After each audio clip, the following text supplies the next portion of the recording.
not having to worry about this. Read Bibles that are approved by the Catholic Church, like the Ignatius Bible or the Augustine Bible or the New American Bible. And if you're reading those, you're not going to be being fed with things that are aberrant or even heretical. Oh, okay. No, well, thank you so much. You're welcome. And this is the perfect time to take a break. I appreciate your phone call. We're going to come back to more of your phone calls on the other side of this quick timeout. We have a line that opened up. There it is. Yeah. Just call 888-914-9149. 888-914-9149. Also, keeping in mind that Ash Wednesday is February 18th, we have a highly popular series called Lenten Lessons on the Mass. It's back. Exclusive videos from Father Rocky, daily emails throughout Lent, short enlightening lessons on different parts of the Mass. And as a special bonus, you'll receive a link to Lenten Lessons on the Sacraments. It's free, so sign up today at Lent2026.com. That's Lent2026.com. Former Planned Parenthood workers tell us you'll have no idea how many babies that you're saving because the no-show rate for an abortion appointment goes as high as 75% when we're out there praying. That's Planned Parenthood's internal number. Relevant Radio invites you to join us in praying the Memorare to end abortion in America and for the protection of all human life from conception to natural death. Hi, this is Archbishop Perez of the Archdiocese of Philadelphia. Let us pray. Remember, O most gracious Virgin Mary, that never was it known that anyone who fled to thy protection, implored thy help, or sought thy intercession was left unaided. Inspired with this confidence, I fly to thee, O Virgin of Virgins, my mother. To thee do I come, before thee I stand, sinful and sorrowful. O Mother of the Word incarnate, despise not my petitions, but in thy mercy hear and answer me. Amen. Take a personal or family pilgrimage to the only approved Marian apparition site in the United States, the National Shrine of Our Lady of Champion. Located in northeastern Wisconsin, the shrine offers everything from the veneration of relics and special conferences to Eucharistic healing services. Your soul will be refreshed and nourished at the shrine grounds. Proudly sponsoring great shrines across America. Go to championshrine.org. That's championshrine.org. Every child has God-given potential, but for millions, poverty is a barrier they can't break alone. Now you can help. World Villages for Children, our sponsor, is creating lasting change. Through education and faith, they're helping children break the chains of poverty for good. Join them. Learn more and answer the call to serve. Visit worldvillages.org/radio. That's worldvillages.org/radio. A mission of hope, powered by your faith. Trending with Timmy. What we really need to talk about is the pursuit of joy, which is a gift. Rooted in God, we're able to have this eternal perspective. This is a different world. We as parents have to educate ourselves. Get online and look this stuff up.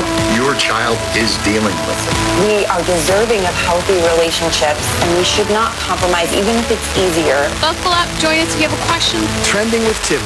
Live Monday through Friday at 4 p.m. Pacific, 7 p.m. Eastern on the Relevant Radio app or at relevantradio.com.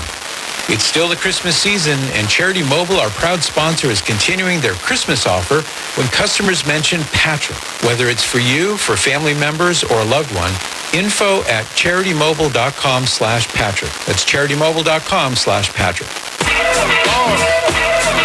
Welcome back to the Patrick Madrid Show on Relevant Radio. Have a question? Give Patrick a call. 888-914-9149. That's 888-914-9149. Patrick Madrid on Relevant Radio. I don't like rap, but I do like this. This is genius. They took that song from the early 70s from Herb Alpert called Rise. If you kids don't know the original song, you should play it. It's cool. Great bass line. You're actually hearing it. That's a great song. It's hard not to like this. It is. I like Rise a lot, but I do like this. My phone just heard me say that. I'm going to start getting rap music served up to me on my phone. Let's see. I have a note here from Bridget. She's in Philadelphia. She says, here's why you should take your phone into confession. Wouldn't the risk that someone might overhear your confession? Now, this is a clever way of looking at it, I must admit. She says, wouldn't the risk that someone might overhear your confession be an impetus to not sin so much, especially mortal sins? I started taking my phone into the confessional about a year ago, and I do not sin nearly as much as I used to. Fighting fire with fire. And she's on to something. I still don't want to bring my phone in. And that's a good point, Bridget. Thank you. Let's face it, the goal is to eliminate mortal sin from your life. Get to the point, by God's grace, of course, where you just say, I'm not going to commit a mortal sin. I'm just not going to do it. Now, obviously, we're all weak, so it's possible you could fall into mortal sin. And I'm not directing this toward you, Bridget, per se, but just it gives an opportunity to amplify on this topic. The goal is not to manage your mortal sin so you get to confession often enough to take care of your mortal sin. The goal is to get to the point in your life where you've reached that state of maturity where you just don't commit mortal sins. That's the name of the game. So, in the meantime, if you want to be, in a way, it's almost like accountability software. If you're thinking that Google, back at the mothership, Google or Meta or whoever is listening, maybe it's Apple. Maybe all those Apple techs are sitting around listening to people's confessions because they don't know that when they bring their iPhone into the confessional that it's phoning back to the mothership. Possible, I guess. If that's an incentive to avoid sin, okay, roll with it. I could see where that would be useful to some people. There is another question, of course. What if the priest has his phone in the confessional? Could that be listening? I suppose so. 888-914-9149.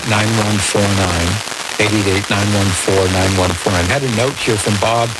This morning he's listening on the Relevant Radio app. He says, the only way to make your phone truly safe is to drop it in a bucket of water. Well, then you don't have a phone anymore. By the way, he says, I looked into the Wise phone that you discussed yesterday. That's from Charity Mobile. We talked a bit about that. CharityMobile.com/Patrick. Put the /Patrick on there. You're going to love the way that website looks. I notice you have a bookmark, Cyrus, so you can take a peek at it every so often. It brings me joy. Yeah. If you look, I don't know if you saw this, but if you look closely, you'll find me on CharityMobile.com/Patrick, but you have to look for it. Yeah, good luck. It's not easy. It's subtle. But subtle's the right word. That's perfect. Try it, everybody. Try it. CharityMobile.com/Patrick. See if you can find me on that website. So back to Bob. He says, the Wise phone you discussed yesterday, they have a tool drawer of approved and safe apps, but it doesn't include the Relevant Radio app. I'm not sure what I would do without that. Have a great day and keep up the good work. Thank you, Bob. So we are going to respectfully request from our good friends at Charity Mobile that they add the Relevant Radio app to that tool drawer. I don't see why not.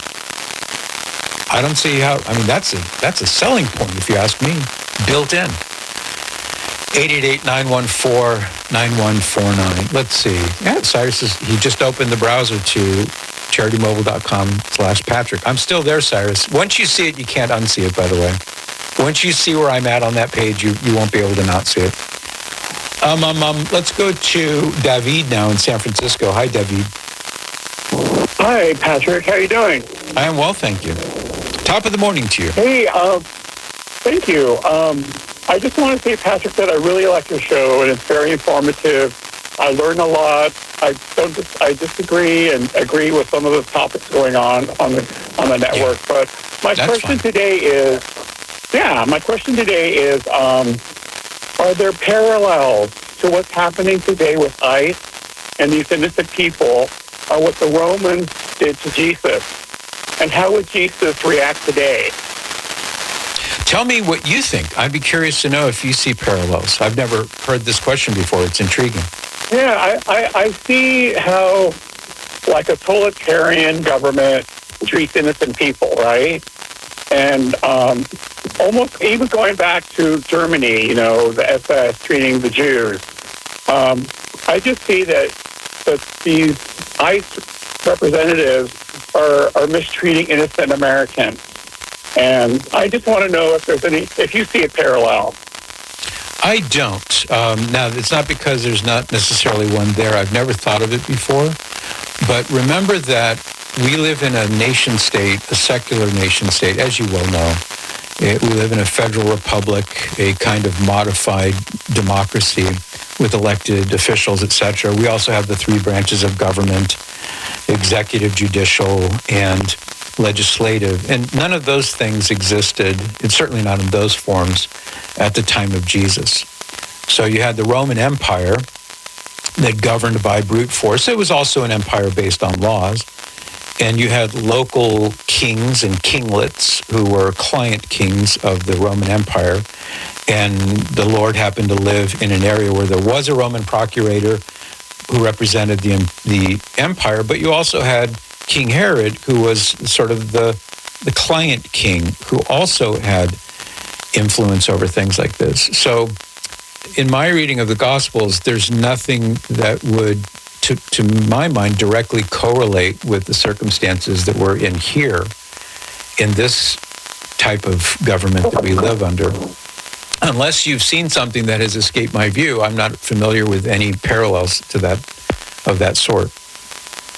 I just wanted to throw that out there. I thought it would be interesting to get your take on what's going on currently and what happened to Jesus with the Romans. So I have a question for you, though, and this is a genuine question because I am genuinely interested. We can look at the data and the numbers, etc. Were you as concerned as you are now under the Obama administration and before that under the Clinton administration when they, too, were carrying out ICE raids and immigration roundups? And the presidents, respectively, during their administrations, 8 years apiece, by the way, they were touting this as a really good thing. And they were telling people, if you come to this country illegally, we're going to round you up, we're going to deport you. Did you have the same level of concern then that you do now? You know, it's something that I have to look into. I don't think I did back then. Mm-hmm. But That's a fair answer. Were they killing people, though, back then? I think that's the difference. I'm not sure if that was happening back then. I don't know either, and I would be very happy to or interested in any data on that. One thing I don't remember, though, is I don't remember citizens. For example, I don't remember Republicans, let's say, who opposed the Clinton administration or the Obama administration going out publicly and getting into armed confrontations with the law enforcement that was out there. I don't remember that happening. If it happened, I wasn't aware of it. But it seems like now these people who fancy themselves as freedom fighters and social justice warriors are out, they're going out and they're directly confronting law enforcement during these legal raids that they're undertaking, and they're in some cases physically get into physical altercations with them. So these terrible deaths that have taken place, which I deplore, and I absolutely want to see that end. I think a lot of it is based upon this intentional confrontation and physical intervention with law enforcement that I don't remember happening under the Obama or Clinton administrations, unless I'm missing something. Right. Well, I appreciate your insight. It's very interesting, and I'll look into it. I really appreciate it. Thank you, sir. I appreciate your ironic comments. Cyrus, it seems to me we had some audio that might bolster that point. Do you have any of that handy? Yeah, it's really endless. I've got Bill, Obama, Hillary, Joe Biden. Bill Obama? Who's that? There was a comma in between each of those names. Los presidentes. El presidente Obama. Yeah, so take your pick. Presidente. Why don't we tell you what, dealer's choice, you fire up some audio just to take a walk down memory lane for no other reason than just to say, where were the rioters with the whistles and the honking horns and things like that back in these days? I sure don't remember that. I know that Jose in Los Angeles thinks that there was a whole bunch of that because he and I had a conversation not that long ago. I don't think he's correct on that issue, but let's play some audio just to set the stage. All Americans, not only in the states most heavily affected, but in every place in this country, are rightly disturbed by the large numbers of illegal aliens entering our country. The jobs they hold might otherwise be held by citizens or legal immigrants. The public service they use impose burdens on our taxpayers. That's why our administration has moved aggressively to secure our borders more by hiring a record number of new border guards, by deporting twice as many criminal aliens as ever before, by cracking down on illegal hiring, by barring welfare benefits to illegal aliens. In the budget I will present to you, we will try to do more to speed the deportation of illegal aliens who are arrested for crimes, to better identify illegal aliens in the workplace as recommended by the commission headed by former Congresswoman Barbara Jordan. We are a nation of immigrants, but we are also a nation of laws. Even as we are a nation of immigrants, we're also a nation of laws. Undocumented workers broke our immigration laws, and I believe that they must be held accountable, especially those who may be dangerous. When I took office, I committed to fixing this broken immigration system, and I began by doing what I could to secure our borders. But today, our immigration system is broken, and everybody knows it. There are actions I have the legal authority to take as president. Tonight, I'm announcing those actions. We'll build on our progress at the border with additional resources for our law enforcement personnel so that they can stem the flow of illegal crossings and speed the return of those who do cross over. If you're a criminal, you'll be deported. If you plan to